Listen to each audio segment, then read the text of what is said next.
विजय दिवस की बहुत बहुत शुभकामनाएं। Hello everyone, my name is Danish Zafar और आप मेरे साथ हैं आज डिफेंस वाला पे। हम बात करने वाले हैं विजय दिवस की। वो दिन जब इंडिया ने अपना लोहा मनवाया था पूरे पूरी विश्व के आगे। पाकिस्तान ने ही नहीं, पूरी दुनिया ने माना था कि इंडियन आर्म्ड फोर्सेस में बहुत दम है। ये बात है 1971 की। आप जानते हैं कि इन पाकिस्तान के साथ हमारे रिश्ते कभी भी बहुत ज्यादा अच्छे नहीं रहे हैं, कभी बनाने की कोशिश भी की है तो कहीं ना कहीं चीजें बहुत अच्छी नहीं रही हैं। तो आज हम इस पूरे विजय दिवस को समझते हैं, बात करते हैं उन 13 दिन की जब इंडिया ने अपना लोहा मनवाया। ये एक ऐतिहासिक विक्ट्री थी जहां लगभग 93,000 पाकिस्तानी सैनिकों ने सरेंडर किया था, जिसमें इनकी आर्मी, पैरामिलिट्री और भी बहुत सारी फोर्सेस थी। इंडिया ने लगभग एक तरफा इस जंग को जीता था। बहुत ज्यादा नुकसान पाकिस्तान कुछ कर ही नहीं पाया था। जो 13 दिन में इंडिया ने कर दिखाया था वो वर्ल्ड वॉर के बाद, वर्ल्ड वॉर सेकंड के बाद सबसे बड़ी चीज थी कि 93,000 सैनिकों ने कहीं ना कहीं सरेंडर किया था। इंडिया का थोड़ा लॉस हुआ था और बहुत बड़ा लॉस हुआ था। हमारे पास भी लगभग 3800 जवान थे जो शहीद हुए थे इस इंडो पाक जंग में। असल में ये कहानी है बांग्लादेश के लिबरेशन की। ये कहानी है, इसी कहानी से जन्म होगा बांग्लादेश का। तो आइए जानते हैं इसे। मैं इस वीडियो को बहुत शॉर्ट रखने की कोशिश करूंगा, सिर्फ आपको सर्टेन न्यूएंसेस बताऊंगा, सिर्फ आपको ये बताऊंगा कि विजय दिवस कितना इंपॉर्टेंट है और हम इसे क्यों मनाते हैं। हम अपने शहीदों को याद करेंगे और जानेंगे कि इंडिया के आर्म्ड फोर्सेस में हमेशा से कितना बल रहा है।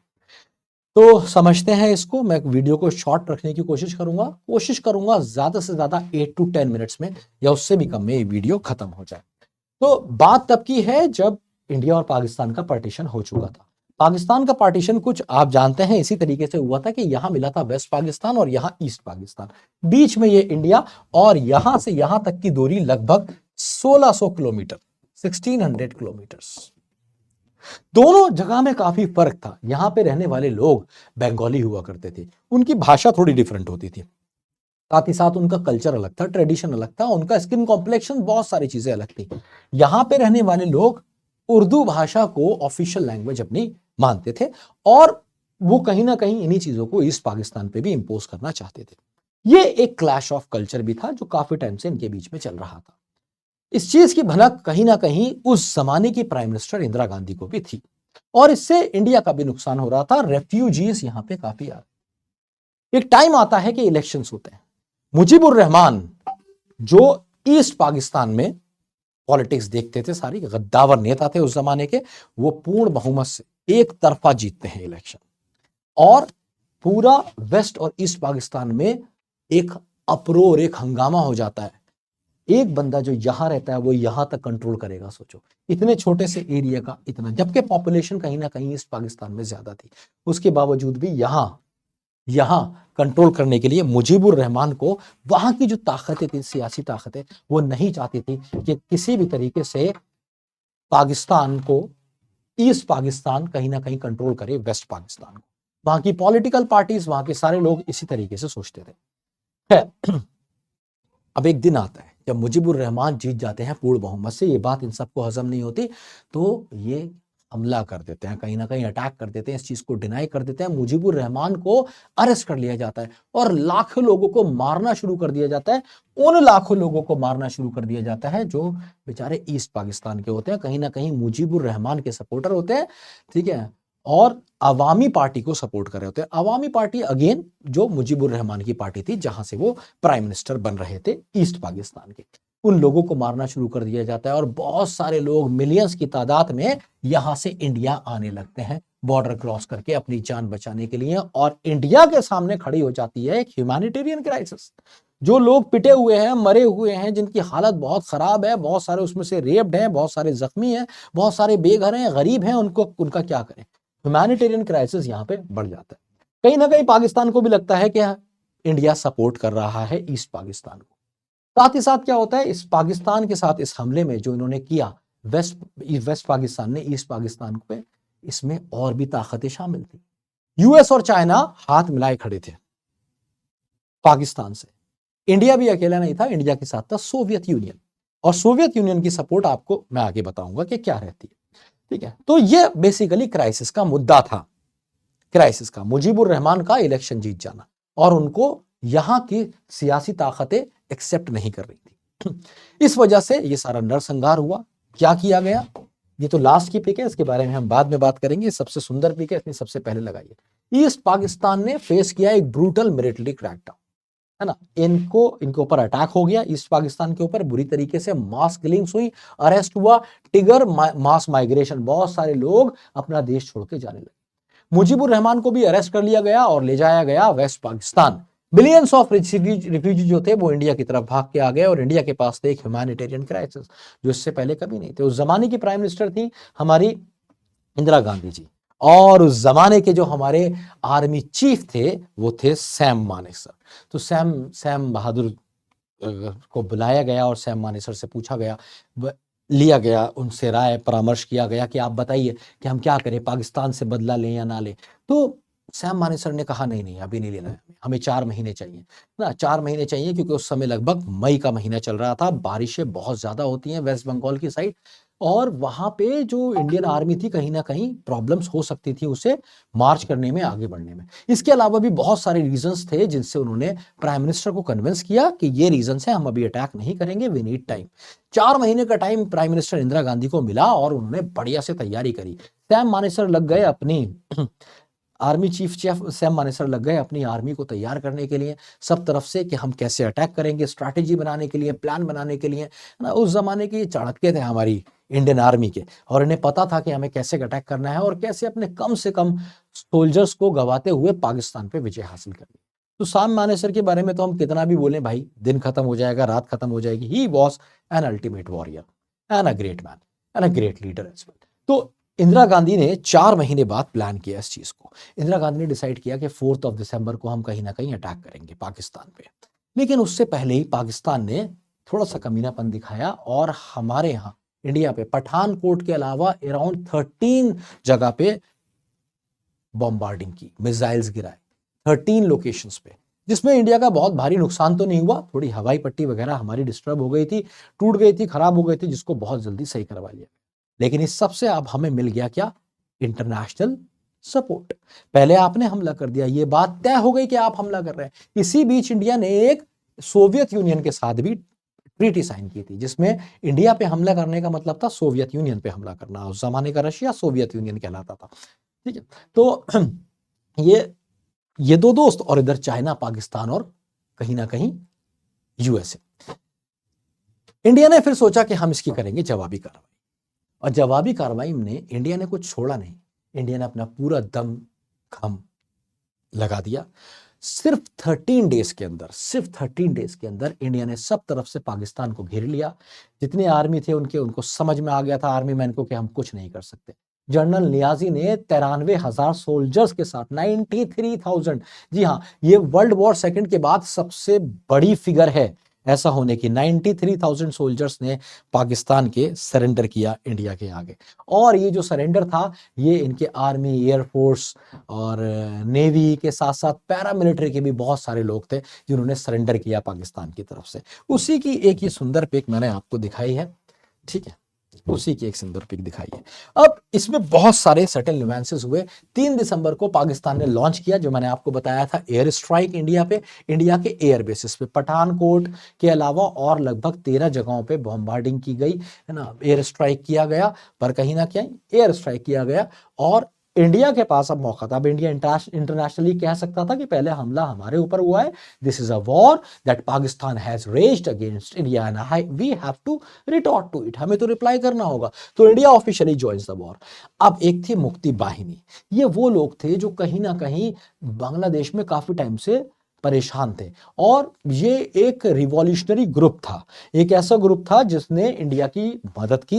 इंडिया की हेल्प से इन्होंने बहुत सारे पाकिस्तानी आर्मी मैन को हराया, और वो सारे लोग जो पाकिस्तान में जुल्म कर रहे थे, मतलब ईस्ट पाकिस्तान में जुल्म कर रहे थे, उनके खिलाफ आवाज उठाने वाली ये मुक्ति बाहिनी थी।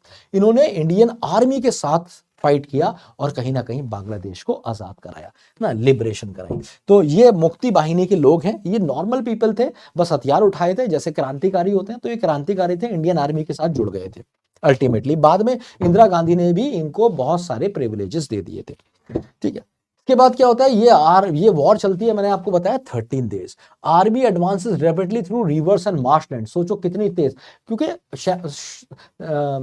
सैम मानेकशॉ ने कहा था कि 4 महीने तो लगेंगे। इंडिया की जो आर्मी थी अलग अलग जगह डिप्लॉय थी, वहां से ऑफिसर्स को बुलाना था और फिर बांग्लादेश लेके जाना था। तो ultimately army advances rapidly through reverse and marshland. Indian air force ने भी क्या किया, फिर उसके बाद कंट्रोल ले लिया। 120 लोग थे उस टाइम पे सिर्फ हमारे पास, ठीक है। ये भी हुआ है, बहुत सारी छोटी छोटी कहानी है इसके पीछे। इंडिया ने डमीज भी उतारी थी, डमीज। पाकिस्तान को डमीज देख के लगा रहे बहुत सारे सोल्जर हैं, लेकिन सिर्फ 120 सोल्जर थे।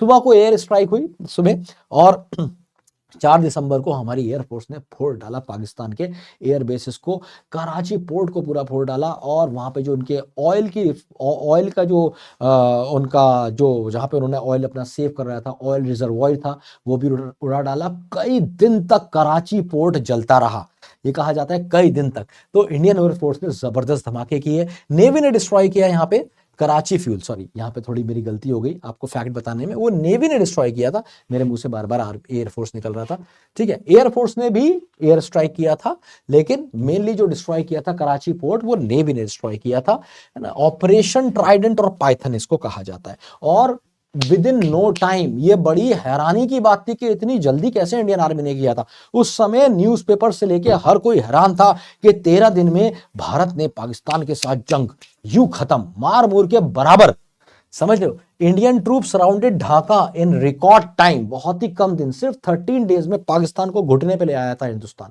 तो ये जबरदस्त अचीवमेंट थी इंडिया की, ठीक है। और यहाँ पे आप देख रहे हैं मार्शी लैंड से होते हुए ना, अलग अलग जगहों से बड़ी मुश्किल से, ठीक है, किसी ना किसी तरीके से इंडियन आर्मी यहाँ पे पहुंची थी और बहुत तेज पहुंची थी, ठीक है। तो यहाँ पे दिखाया भी जा रहा है सोल्जर्स जो इंजर्ड हुए थे, जो नुकसान हुआ था भारत का, उनको लेके जाते हुए अल्टीमेटली, ठीक है। 16 दिसंबर 1971 को इतनी लड़ाई लड़ने के बाद क्या होता है, 4:30 बजे शाम को पाकिस्तान को समझ में आ जाता है कि भाई नहीं हो पाएगा, और ये सरेंडर कर देते हैं। जनरल नियाजी यहाँ पे साइन करते हैं before general lieutenant general GS Arora. तो यहाँ पे आप देख रहे हैं पाकिस्तान सरेंडर कर रहा है अपना इंडिया के आगे। और ये सरेंडर ही नहीं था, 93,000 Pakistani soldiers lay down arms, हथियार डाल दिए थे 93,000 लोगों ने, जो बहुत बड़ी बात थी। और एक नए मुल्क का जन्म हुआ था जिसका नाम था बांग्लादेश, ठीक है। सुप्रीम कोर्ट, तो कहीं ना honour supreme courage of India, sorry honour supreme courage of India armed forces. तो ये इंडिया ने डंका बजा दिया था अपना पूरी दुनिया में, अखबार भर गए थे। चाहे आप नेशनल हेराल्ड उठा के देखें उस दिन का, या फिर उस दिन का कोई भी स्टेटमेंट से लेके कोई भी पुराना न्यूज़पेपर आप उठा के देखेंगे तो हेडलाइन में इंडिया ही था। और कहा जा रहा था कि भैया जबरदस्त काम किया, 13 दिन में फोड़ डाला पाकिस्तान को। 3800 सोल्जर्स ने सेक्रीफाइस कर दी थी अपनी जिंदगी। ये हमारा बहुत बड़ा लॉस था, ठीक है, जिससे हम आज तक नहीं उभर पाए हैं। और जब भी जंग होती है, हम किसी भी जंग की बात करें तो उसमें नुकसान तो होता ही है, अपना भी होता है और सामने वाला की होता है। पर सामने वाले का हमने बहुत नुकसान किया, पर ये जो हमारा नुकसान है इसको हम आज भी याद करते हैं। ये हमारे दिल के हमेशा करीब रहना चाहिए। 3800 सोल्जर्स ने लगभग अराउंड 3,800 सोल्जर्स ने सेक्रीफाइस की अपनी लाइफ, ठीक है, बलिदान हुए। India fought for justice not for land. और यहाँ पे एक बात देख रहे हैं, इंडिया ने किसी चीज पे कब्जा नहीं किया, न ढाका पे कब्जा किया इंडिया ने, न वेस्ट पाकिस्तान पे कब्जा किया। उस टाइम इंडिया के पास सब कुछ था, चाहते तो कर सकते थे, पर हम वैसे लोग नहीं है यार, ये हमारी संस्कृति नहीं है, ठीक है, हमने ऐसा किया ही नहीं है, हमारे भी कॉन्सेप्ट है कुछ, ठीक है। तो क्या है, India fought for justice not for land. One of the swiftest victory थी इन ग्लोबल मिलिट्री हिस्ट्री। जब से हिस्ट्री है मिलिट्री की, तब से लेके आज तक की सबसे आसान जीत थी। चुटकियों में मसल दिया था इंडिया ने पाकिस्तान को विद इन 13 डेज, ठीक है। और the war lasted only 13 days, सिर्फ 13 दिन में। और यही सबसे बड़ी उपलब्धि थी, लोग इसी चीज पे हैरान थे, 13 दिन में वॉर खत्म। Indian soldiers cross IC reverse during winter. मैंने बताया ना, बहुत मुश्किल से आईसी विंटर्स, मार्शी लैंड्स, कितनी मुश्किल से पाकिस्तान, ईस्ट पाकिस्तान तक इंडियन आर्मी पहुंची थी। World media held India's strategy as brilliant. बड़े बड़े अखबारों ने छापा, brilliant India, India's finest star, the greatest military victory ever in the nation's history। तो ये इंटरनेशनल न्यूज़पेपर में इतनी बड़ी बड़ी बातें इंडिया के देश के लिए छपी। तो सोचो उस जमाने का जो नागरिक होगा क्या छौती चाड़ी हो गई होगी उसकी ये पढ़ के, ठीक है। India one of the India's greatest military victories, Indira Gandhi bold maneuvers during the 1971 war remains unparalleled। जबरदस्त, remembering 1971 war on the day our subcontinent's most decisive war ended, ठीक है भाई। तो विजय दिवस इसीलिए मनाया जाता है कि भाई विजय है, पूरी दुनिया को हमने अपना दम दिखाया और हमने दिखाया कि भाई आंख मत दिखाना, ठीक है। हम मदद करने के लिए भी तैयार हुए उसके जो कमजोर था, मतलब बांग्लादेश, और हमने उन्हें जड़ से भी उखाड़ डाला जिन्होंने हमारे ऊपर हमला करा, जिन्होंने हमें आग दिखाई। तो अल्टीमेटली इसीलिए हम विजय दिवस मनाते हैं। विजय दिवस एक सिंबल है करेज का, सेक्रीफाइस और ह्यूमैनिटी का। 13 डे वॉर है एक ऐसी विक्ट्री जो हमें जनरेशंस तक इंस्पायर करेगी। ये बहुत थोड़े से लोगों ने फोड़ डाला, इधर भी मार रहे हैं, वेस्ट पाकिस्तान में ही मार रहे हैं, ईस्ट पाकिस्तान में भी मार रहे हैं। इसमें कुछ और भी चीजें हुई थी, पता है। यहां से हुआ था कि यूएस ने भी अपने ट्रूप्स भेज दिए थे। बहुत छोटी छोटी कहानी है, कहां तक बताऊं मैं आपको। तो यूएस ने भी अपने ट्रूप्स भेज दिए थे, इधर से यूएस ट्रूप्स आ रहे थे नीचे से, तो यहां हमारी रशिया ने हेल्प करी थी, मतलब उस जमाने के सोवियत यूनियन ने, उन्होंने अपनी शिप्स यहां पे भेज दी थी, जिन्होंने यूएस शिप्स को इंडिया तक नहीं आने दिया था, ठीक है। तो कहीं ना कहीं सोवियत यूनियन का भी इसमें अच्छा हाथ रहा था, ठीक है। तो ये थी कहानी हमारी, ठीक है, मेरी जुबानी। मुझे जरूर बताइएगा कि ये विजय दिवस की छोटी सी कहानी कैसी रही। तो ये रहा मुजीबुर रहमान, जो फ्री बांग्लादेश के प्राइम मिनिस्टर बने थे, ठीक है। ये हमारे सोशल मीडिया हैंडल्स हैं, इस पे भी आप हमें फॉलो कर सकते हैं, ठीक है। तो मैंने कोशिश करी है वीडियो को छोटे से छोटा रखने की। मुझे जरूर बताइएगा ये वीडियो आपको कैसी लगी। अपना ख्याल रखिए, पढ़ते रहिए, सीखते रहिए, मोस्ट इंपॉर्टेंटली जिंदगी में उतारते रहिए। Love you all. जय हिंद, जय भारत।